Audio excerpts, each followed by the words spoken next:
and I am on a mission to make entrepreneurs and leaders more resilient.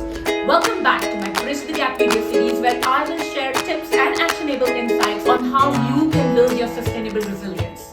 I have 3 words for you today: adapt or perish. These words were famously said by H.G. Wells, and what he said back then holds true even today.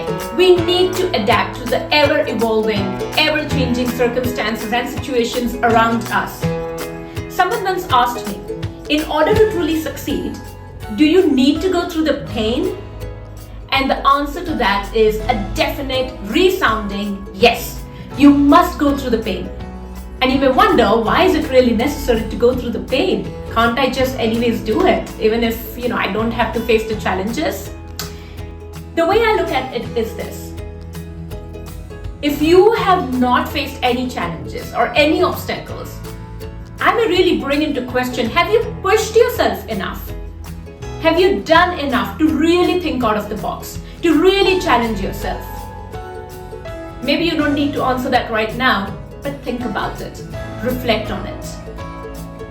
If you stretch yourself, and if you feel utterly uncomfortable with the situation that you're in, that's when you know that you've really gone out of your comfort zone. You've really tried something that is truly disruptive in its own sense.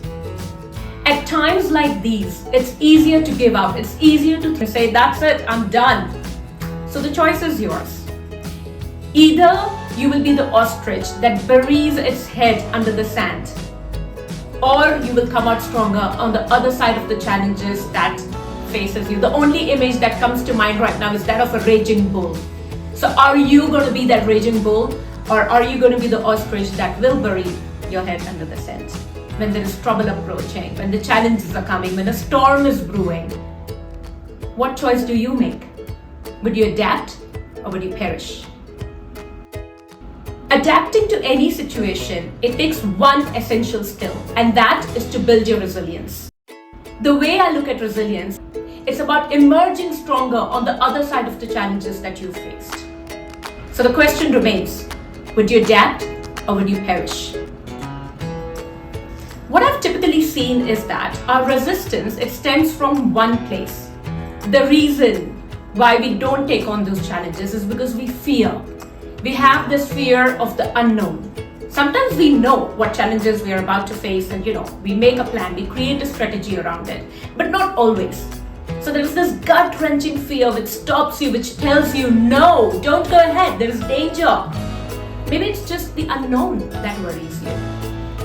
So my tip for you is this: think back to a time when you faced a similar challenge, where you were completely at a loss as to, I really don't know what to do. But you faced it nevertheless. Think of that situation. What are some of the things that you did? Make a note of that. Write it down, put it in your notes, wherever you can. And then think about the small little steps that you took in order to face that challenge.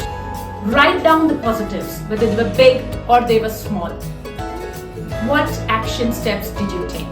Once you shift from that mindset of being paralyzed by fear to thinking about the positive aspects of the challenge that you faced, you will immediately see your energy shift. You'll be looking forward to the challenge even. And the more you do it, the more it will become second nature to you. And instead of operating from a place of fear, instead of fearing that, oh my God, if I don't do this, I'm going to perish, you will learn to adapt. And that's the beauty of resilience. It's a muscle that you can definitely 100% build, and it will serve you in every aspect of your life. So if you found this video useful, grab a copy of my book, The Resilient Entrepreneur, where I lay down a lot of other little tips and strategies that you can use as an entrepreneur, as a leader, as a human. Until I see you again, take care and bye.